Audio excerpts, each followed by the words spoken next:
Bien, y luego de la revisión de titulares vamos a hablar de una de las noticias de los últimos días con mayor fuerza en la agenda mediática. Me refiero a la decisión del tribunal de absolver a todos los acusados en el caso SQM. Para ello estamos en contacto con el ex fiscal nacional Sawa Chaguán, ya enlazado con CNN Chile Radio. ¿Cómo estás, Sabas? Bienvenido, buen día. Hola, buenos días.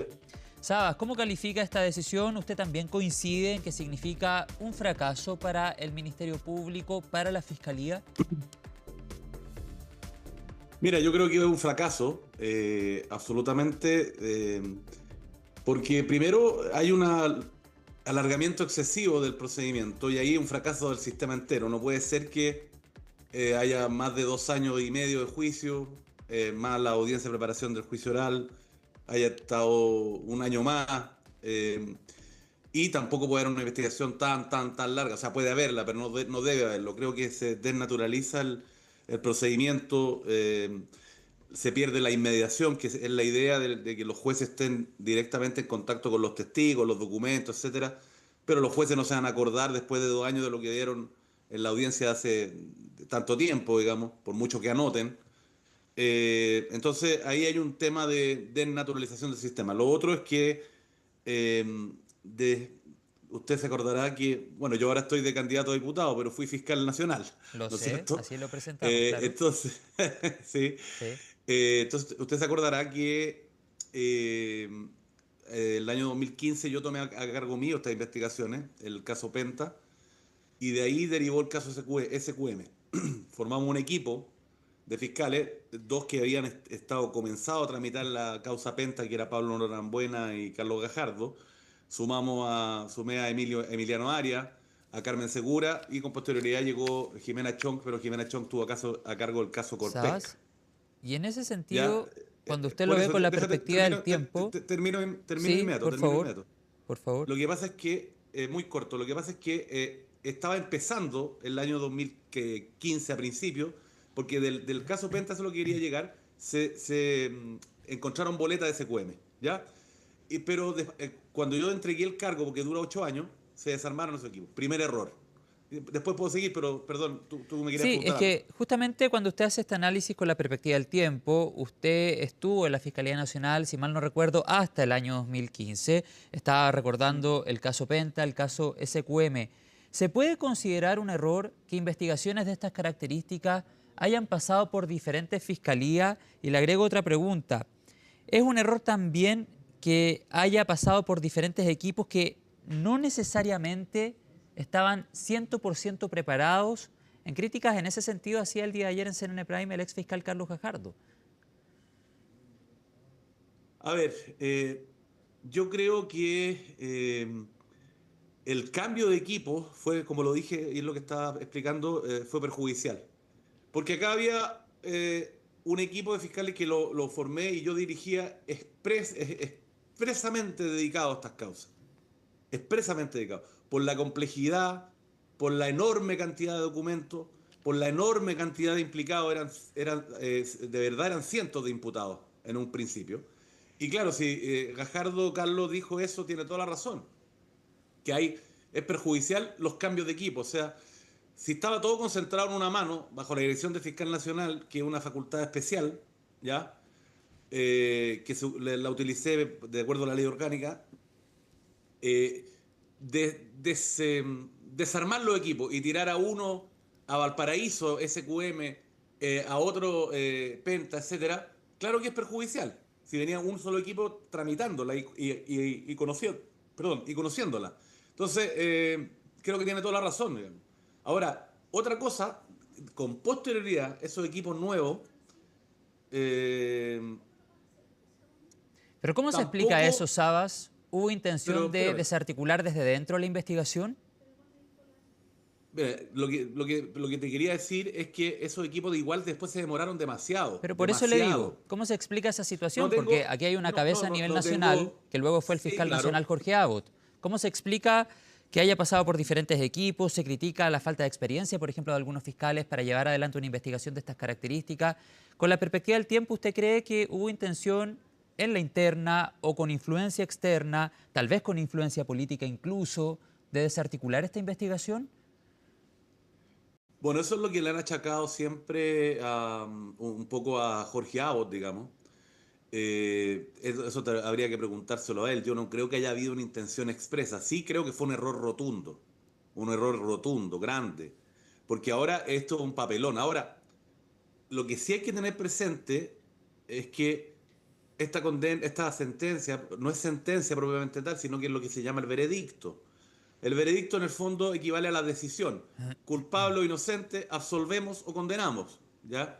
Pero la sentencia misma, estos considerandos que dijeron ayer las juezas, van a ir en la sentencia, obviamente, pero esto es como un resumen muy apretado. La sentencia misma va a tener cientos de páginas y va a ser entregada, creo que el plazo es en abril del 2026. Agosto. Porque agosto, peor todavía. Y eso es otra cosa, está bien que tenga mucho más plazo los jueces para redactar una sentencia en casos tan difíciles, pero un año casi me parece excesivo también. Ahora, es excesivo y ridículo que haya durado tanto tiempo el juicio, eso estamos claros.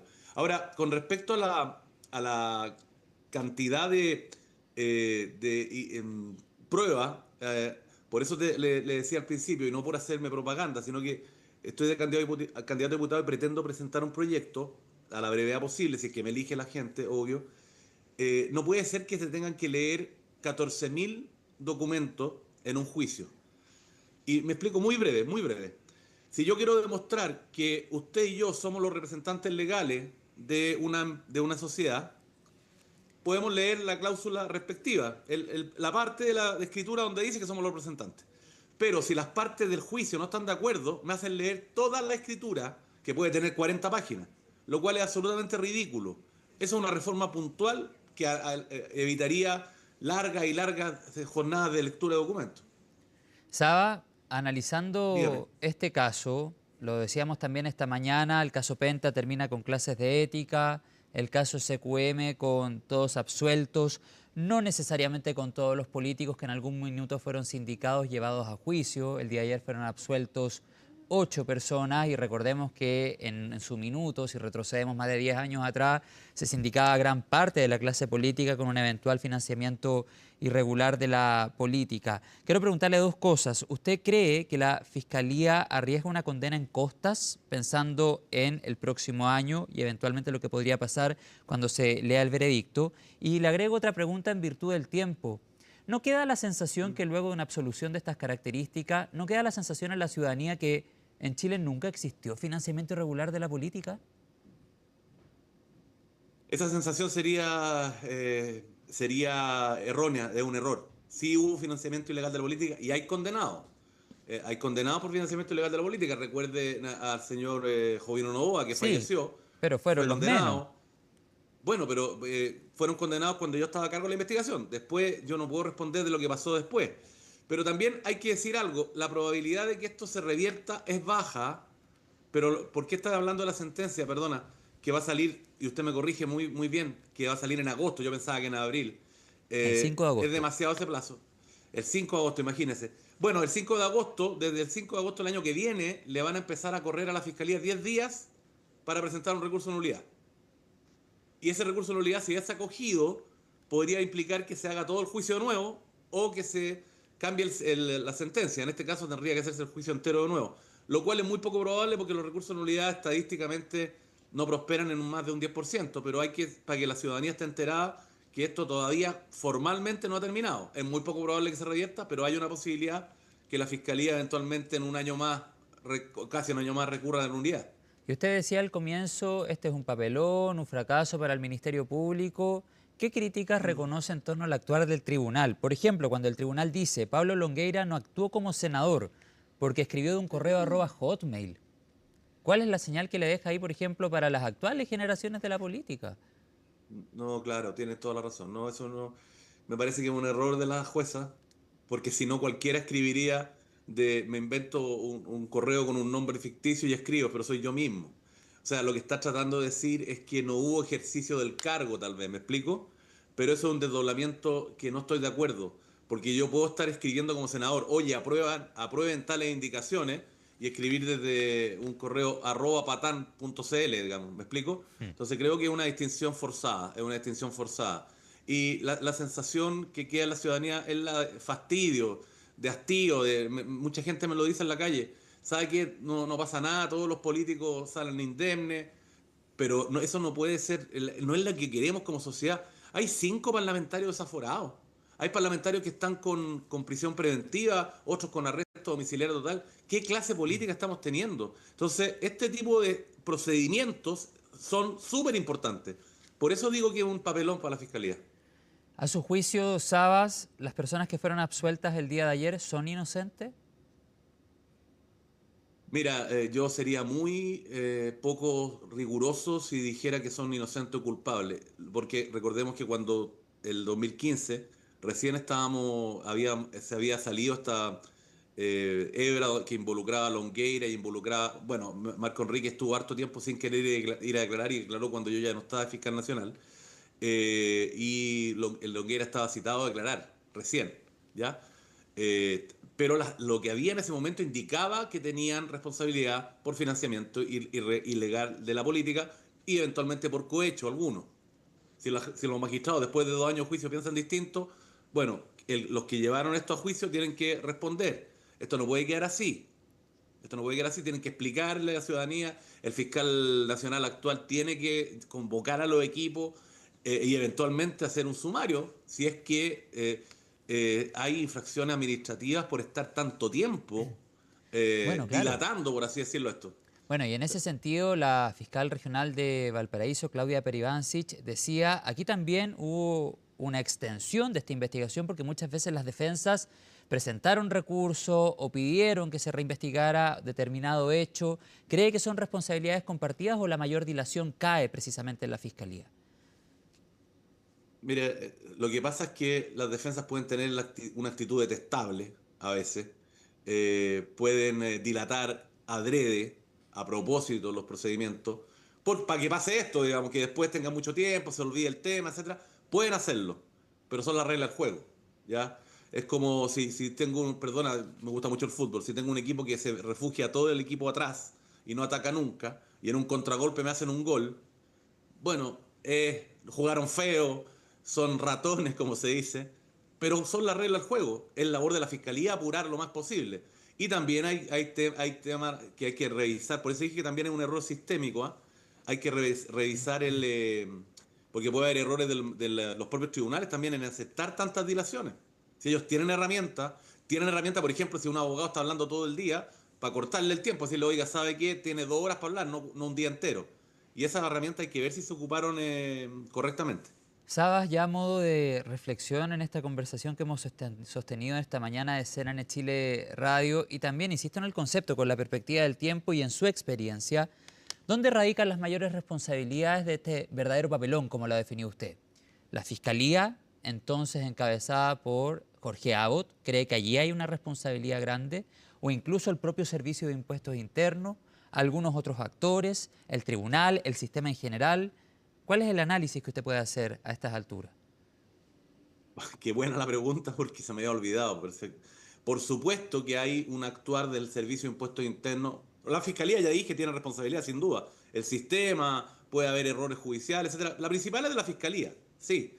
Pero recordemos que Impuestos Internos se negó sistemáticamente a presentar acciones penales contra ciertos imputados, lo que impidió, cuando yo estaba a cargo y el equipo estábamos a cargo, en muchos casos que se hicieran diligencias respecto de personas que eventualmente podían tener responsabilidad y presentaron querellas solamente sobre cierto grupo.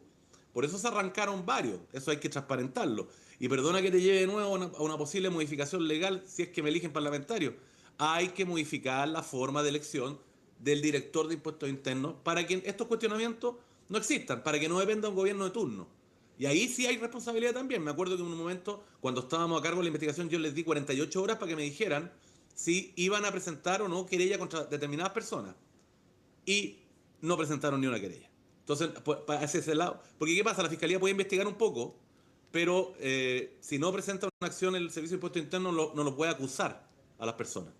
Y ¿Me deduzco de explico? sus palabras, entonces, Sabas, que Servicio de Impuestos Internos es un actor que claramente no contribuyó en poder esclarecer estos hechos o en poder llegar a todas las aristas y a todas las personas que eventualmente estaban involucradas en este financiamiento irregular de la política. Eso deduzco de sus palabras. Pero puedo deducir también, y aquí le pido que haga el análisis y pueda profundizar, que aquí hubo influencia de poderosos, digamos. Que la política penetró en el Servicio de Impuestos Internos, que la política incluso penetró en la Fiscalía Nacional y que por lo mismo muchos cuestionamientos también llegaron en su minuto a la figura del ex fiscal nacional Jorge Abbott. Sí. A ver, un cachito. O sea, también hay que ver la responsabilidad y el actuar eventual que pueda tener el Consejo de Defensa del Estado también. Porque también había querellas presentadas por el Consejo de Defensa del Estado y por Impuestos Internos y la actuación a lo mejor ha contribuido enormemente a dilatar también. Entonces ahí también hay que revisar. Yo me acuerdo que trabajé hace muchos años en el Consejo de Defensa del Estado y si uno se le pasaba un plazo, por ejemplo, le hacían un sumario. Así que hay que ver que ojo con el Consejo, que no está también en algunos casos dando todo lo que puede dar. Y con respecto a la pregunta, evidentemente que hay cuestionamiento y la gente piensa que hay influencia política o que hubo. Yo le digo responsablemente, cuando estábamos a cargo nosotros con los fiscales que mencionamos antes, el equipo fiscal actuaba bajo un paraguas que era el fiscal nacional, digamos. Y sí, a mí me mandaban recados por los diarios, etcétera, trataban de, comillas, digo, amenazarme con que mi cargo iba a estar expuesto, si yo seguía con esto, etcétera. Eso no me lo contaron, lo viví. ¿Ah? Yo estuve ahí.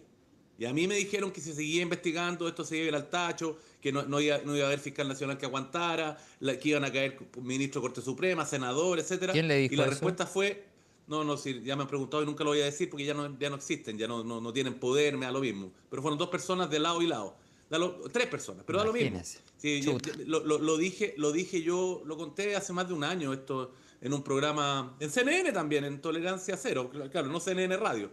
Pero bueno, ¿a qué voy? Que si tratan de presionar, yo no puedo responder si hubo presiones después del 2015, ¿no es cierto? El 2016, 2017, 2018. Lo que sí la gente tiene el derecho y la gente piensa eso, y eso es detestable, porque mina, erosiona la confianza en el sistema. Por supuesto, ha sido la conversación con el ex fiscal nacional, candidato actualmente a la Cámara Baja o a la Cámara de Diputados y Diputadas, Saba Chaguán. Le agradezco este análisis desde su experiencia. Claramente esto pone en tela de juicio el funcionamiento actual del sistema. En algún minuto se habló de nombramiento de jueces, por ejemplo, que había que hacer cambio y no ha pasado nada, entre otros temas. Gracias, Saba Chaguán.